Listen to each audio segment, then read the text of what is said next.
ദൈവ തിരുനാമത്തിന് മഹത്വമുണ്ടാകട്ടെ. ആകാംക്ഷ, വിഷാദം, അമിത ജാഗ്രത, നിഷേധ ചിന്തകൾ, സംശയം എന്നിവയ്ക്കൊക്കെ കാരണമാകുന്ന തീവ്ര വികാരമാണ് ഭയം. നിയോഗങ്ങളിൽ നിന്നുള്ള ഒളിച്ചോട്ടങ്ങൾക്കും വ്യക്തിബന്ധങ്ങളുടെ തകർച്ചയ്ക്കും അമിത ഭയം കാരണമാകാറുണ്ട്. ശരീരത്തിൻ്റെ പ്രവർത്തനങ്ങളിൽ സന്തുലിതാവസ്ഥയ്ക്കും മനോശാരീരിക രോഗങ്ങൾക്കും തുടർച്ചയായ ഭയവും ആകുലതയും കാരണമാകാറുണ്ട്. ഭീരുത്വത്തിൻ്റെ ആത്മാവിനെയല്ല ദൈവം നമുക്ക് നൽകിയത്, ശക്തിയുടെയും സ്നേഹത്തിൻ്റെയും ആത്മനിയന്ത്രണത്തിൻ്റെയും ആത്മാവിനെയാണ് എന്ന് പൗലോസ് അപ്പോസ്തലൻ പറയുന്നു. ഭയത്തെ നേരിടുവാൻ ദൈവം നമുക്ക് ധൈര്യത്തിൻ്റെ ആത്മാവിനെ നൽകിയിട്ടുണ്ട്. പക്ഷേ ജീവിത ദുരന്തങ്ങളിലും വെല്ലുവിളികളിലും നമ്മൾ പലപ്പോഴും ഭയപ്പെട്ടു പോകാറുണ്ട്, വിശ്വാസത്തിൽ ഇടറിപ്പോകാറുമുണ്ട്. ഭയത്തിൻ്റെ അടിയൊഴുക്കുകൾ എന്തൊക്കെയാണെന്ന് നമുക്ക് ചിന്തിക്കാം. 1. ഭയം നിഷേധ ശക്തികളുടെ ശക്തമായ ആയുധമാണ്. നമ്മൾ ദുർബലരാണ്, ജീവിതത്തിൽ യാതൊരു സുരക്ഷിതത്വവുമില്ല. രോഗം, അപകടം തുടങ്ങിയ ദുരന്തങ്ങൾ എപ്പോഴും ജീവിതത്തിൽ കടന്നു വന്നേക്കാം. ഇങ്ങനെയൊക്കെയുള്ള നിഷേധ ചിന്തകളുടെ മിസൈലുകൾ സാത്താൻ ഹൃദയത്തിലേക്ക് തൊടുത്തുവിടും. നിങ്ങളുടെ ശത്രുവായ പിശാച് അലറുന്ന സിംഹത്തെ പോലെ ആരെ വിഴുങ്ങണമെന്ന് അന്വേഷിച്ചുകൊണ്ട് ചുറ്റി നടക്കുന്നു എന്നാണ് പത്രോസിൻ്റെ വാക്കുകൾ. 1 പത്രോസ് 5:8. യെശയ്യാ പ്രവചനത്തിലെ സർവശക്തൻ്റെ വാക്കുകൾ നമുക്ക് പ്രത്യാശ നൽകുന്നതാണ്. ഭയപ്പെടേണ്ട, ഞാൻ നിന്നോട് കൂടെയുണ്ട്. സംഭ്രമിക്കേണ്ട, ഞാനാണ് നിൻ്റെ ദൈവം. ഞാൻ നിന്നെ ശക്തിപ്പെടുത്തും, സഹായിക്കും. എൻ്റെ വിജയകരമായ വലത്ത് കൈകൊണ്ട് ഞാൻ നിന്നെ താങ്ങും. യെശയ്യാ പ്രവചനം 41. സർവശക്തൻ കൂടെയുണ്ടെന്ന ചിന്തയിൽ മനസ്സിനെ ഉറപ്പിക്കുമ്പോൾ ഭയാശങ്കകൾ നിർവീര്യമാകും, മനസ്സ് ശാന്തമാകും. 2. നമുക്കെതിരെ വെല്ലുവിളി ഉയർത്തുന്ന ശത്രുവാണ് ഭയം. തോൽക്കുമെന്ന ഭയം മൂലം പരീക്ഷയിൽ പൂർണ്ണമായി കഴിവ് പ്രകടിപ്പിക്കാൻ കഴിയാത്ത കുട്ടികളുണ്ട്. സന്തോഷം, ദൈവം നൽകിയ അനുഗ്രഹങ്ങൾ, വിശ്വാസം എന്നിവയെ തകർക്കുന്ന നിഷേധ വികാരമാണ് ഭയം. സ്വപ്നങ്ങൾ സാക്ഷാത്കരിക്കുവാനും തകർന്ന ബന്ധങ്ങൾ പുതുക്കിപ്പണിയുവാനും ദൈവശക്തിയിൽ പൂർണ്ണമായി ആശ്രയിക്കാനുമൊക്കെ ഭയം തടസ്സം സൃഷ്ടിക്കും. ഭയത്തിന് നേരെ പുകമറ സൃഷ്ടിക്കുവാൻ ലഹരിയിൽ ആശ്രയിക്കുന്നവരുണ്ട്. ഇത് വലിയ പ്രതിസന്ധികളാണ് ഉണ്ടാക്കുന്നത്. അമിത ഉത്കണ്ഠ, വിവേചനക്കുറവ്, അപകടകരമായ തീരുമാനങ്ങൾ, ബന്ധങ്ങളുടെ തകർച്ച തുടങ്ങിയ ദോഷഫലങ്ങൾക്ക് കാരണമാകും. നമ്മിലെ ദൈവീക ഗുണങ്ങളെ മോഷ്ടിക്കുവാൻ വികാരങ്ങളിൽ കടന്നു വരുന്ന കള്ളനാണ് ഭയം. യോഹന്നാൻ 10:10 നമ്മുടെ കർത്താവിൻ്റെ വാക്കുകൾ ശ്രദ്ധിക്കാം. മോഷ്ടിപ്പാനും കൊല്ലുവാനും നശിപ്പിക്കുവാനുമാണ് കള്ളൻ വന്നിരിക്കുന്നത്.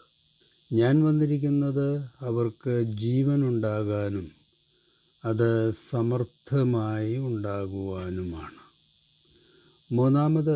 ഭയമെന്ന വികാരം സ്വാഭാവികമാണ്. പക്ഷേ എന്നും ഭയത്തിൽ ജീവിക്കുന്നത് അസാധാരണമാണ്, അനാരോഗ്യകരമാണ്. കഷ്ടാനുഭവത്തിൻ്റെ തലേ രാത്രിയിൽ കർത്താവ് അതിദുഃഖത്തിലും ഭയത്തിലുമായി. പക്ഷേ കർത്താവ് ഭയത്തിന് കീഴ്പ്പെടുന്നതിന് പകരം പിതാവിൻ്റെ ഇഷ്ടത്തിന് സ്വയം സമർപ്പിച്ചു. ബലഹീനമായ ജഡം ഭയാശങ്കകൾ ഉയർത്തുമ്പോൾ വിശ്വാസത്തിൻ്റെ പ്രതിസന്ധികൾ നമുക്കുണ്ടാകും. അപ്പോൾ നമ്മൾ എന്താണ് ചെയ്യേണ്ടത്? ദൈവാശ്രയത്തോടെ ഭയത്തെ അതിജീവിച്ച് മുന്നേറിയ സങ്കീർത്തനക്കാരൻ്റെ സമീപനമാണ് സ്വീകരിക്കേണ്ടത്. 56-ാം അധ്യായം. ഭയമുണ്ടാകുമ്പോൾ ഞാൻ അങ്ങയിൽ ആശ്രയിക്കും. സുധീര യോദ്ധാവായി മുന്നോട്ട് പോകുവാൻ ഞാൻ നിൻ്റെ കൂടെ ഉണ്ടായിരിക്കും, ഭയപ്പെടേണ്ട എന്നാണ് യോശുവയ്ക്ക് ദൈവം കൊടുത്ത ഉറപ്പ്. ശക്തനും ധീരനുമായിരിക്കണമെന്നും ഭയപ്പെടുകയോ പരിഭ്രമിക്കുകയോ ചെയ്യരുതെന്നും നിന്നോട് ഞാൻ കൽപ്പിച്ചിട്ടുണ്ടല്ലോ. നിൻ്റെ ദൈവമായ കർത്താവ് നീ പോകുന്നിടത്തെല്ലാം നിന്നോട് കൂടെ ഉണ്ടായിരിക്കും. 4. നമ്മെ തകർക്കുവാൻ ശത്രു ഉപയോഗിക്കുന്ന ഭയം പോലുള്ള ആയുധങ്ങളെ നമ്മുടെ ആത്മീയ വളർച്ചയ്ക്കായി ദൈവം പ്രയോജനപ്പെടുത്തും. ഇത് വളരെ പ്രത്യാശയുണ്ടാക്കുന്ന കാര്യമാണ്. ഉൽപ്പത്തി പുസ്തകം 50-ാം അധ്യായം 20-ാം വാക്യത്തിൽ ജോസഫിൻ്റെ സാക്ഷ്യം ഇങ്ങനെയാണ്: നിങ്ങളെനിക്ക് തിന്മ ചെയ്തു, പക്ഷേ ദൈവം അത് നന്മയാക്കി മാറ്റി. ഇന്ന് കാണുന്നത് പോലെ അനേകരുടെ ജീവൻ രക്ഷിക്കുവാൻ വേണ്ടിയാണ് അവിടുന്ന് അത് ചെയ്തത്. റോമലേഖനം 8-ാം അധ്യായം 28-ാം വാക്യം: ദൈവത്തെ സ്നേഹിക്കുന്നവർക്ക്, അവിടുത്തെ പദ്ധതി അനുസരിച്ച് വിളിക്കപ്പെട്ടവർക്ക് അവിടുന്ന് സകലവും നന്മയ്ക്കായി പരിണമിപ്പിക്കുന്നു എന്ന് നമുക്കറിയാമല്ലോ. ദൈവശക്തിയിൽ ആശ്രയിച്ച് ഭയത്തെ കീഴടക്കുമ്പോൾ നമ്മുടെ ആത്മശരീര മനസ്സുകൾ ശാന്തമാകും. ഭയത്തിന് നമ്മെ ഭയപ്പെടുത്തുവാൻ കഴിയാത്ത വിധം നമ്മൾ നിർഭയരാകും. സഹദേന്മാരെ ഭയപ്പെടുത്തുവാൻ വാളിനും പീഡനത്തിനും മരണത്തിനു പോലും കഴിഞ്ഞില്ല. ദൈവശക്തിയിൽ ആശ്രയിച്ച് ഭയത്തോട് നിരന്തരം പടവെട്ടുമ്പോൾ നമ്മുടെ ആത്മീയ മസിലുകൾ ശക്തമാകും. God turns our wounds into wisdom, our pain into purpose എന്നാണ് ഒരു ഭക്തൻ്റെ അഭിപ്രായം. അവസാനമായി, നമ്മുടെ ശക്തി കൊണ്ടും വിൽ പവർ കൊണ്ടുമല്ല, ദൈവാത്മാവിൻ്റെ വിസ്മയ ശക്തി കൊണ്ടാണ് നമ്മൾ ഭയത്തെ നേരിടേണ്ടത്. സെഖര്യാ പ്രവചനം 4-ാം അധ്യായം. അവരെന്നോട് പറഞ്ഞു, കർത്താവ് സെറുബാബേലിനോട് അരുളി ചെയ്യുന്നു, സൈന്യബലത്താലല്ല കരബലത്താലുമല്ല, എൻ്റെ ആത്മാവിനാലാണ് സൈന്യങ്ങളുടെ കർത്താവ് അരുളി ചെയ്യുന്നു. എഫേസ്യ ലേഖനം 6-ാം അധ്യായം. അവസാനമായി, കർത്താവിലും അവിടുത്തെ ശക്തിയുടെ പ്രഭാവത്തിലും കരുത്തുള്ളവരാകുവിൻ. സാത്താൻ്റെ കുടില തന്ത്രങ്ങളെ എതിർത്ത് നിൽക്കുവാൻ ദൈവത്തിൻ്റെ എല്ലാ ആയുധങ്ങളും ധരിക്കുവിൻ. ദാവീദ് ഗോലിയാത്തിനെ നേരിട്ടത് വാളും പരിചയും കൊണ്ടല്ല, സർവശക്തനായ ദൈവത്തിൻ്റെ നാമത്തിലാണ്.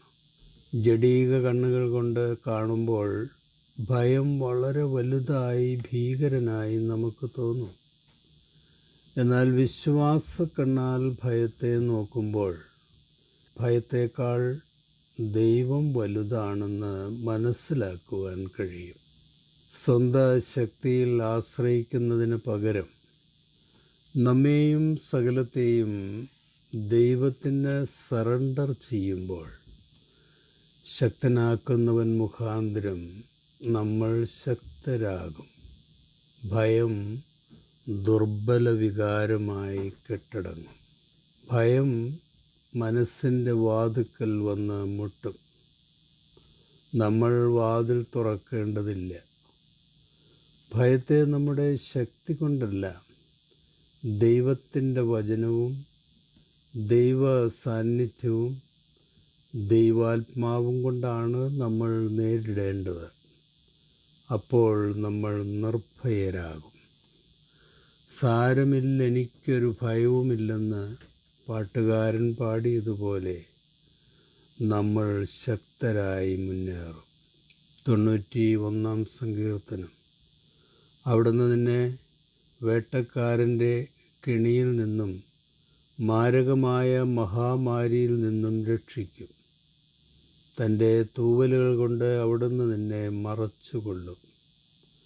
അവിടുത്തെ ചിറകുകളുടെ കീഴിൽ നിനക്ക് അഭയം ലഭിക്കും. അവിടുത്തെ വിശ്വസ്തത നിനക്ക് പരിചയം ആയിരിക്കും.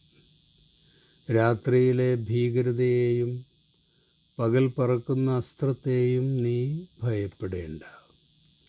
ഇരുട്ടിൽ സഞ്ചരിക്കുന്ന മഹാമാരിയെയും നട്ടുച്ചയ്ക്ക് വരുന്ന വിനാശത്തെയും നീ പേടിക്കണ്ട. നിൻ്റെ പാർശ്വങ്ങളിൽ 1000 മരിച്ചു വീണേക്കാം, നിൻ്റെ വലത്തുഭാഗത്ത് 10,000. എങ്കിലും നിനക്ക് ഒരനർത്ഥവും സംഭവിക്കില്ല. ഭയത്തിൻ്റെ അടിയൊഴുക്കുകളെക്കുറിച്ചാണ് നമ്മൾ ചിന്തിച്ചത്. 5 കാര്യങ്ങളാണ് ഇതുമായി ബന്ധപ്പെട്ട് നമ്മൾ ഒരുമിച്ച് ചിന്തിച്ചത്. 1, ഭയം നിഷേധശക്തികളുടെ ശക്തമായ ആയുധമാണ്. 2, നമുക്കെതിരെ വെല്ലുവിളി ഉയർത്തുന്ന ശത്രുവാണ് ഭയം.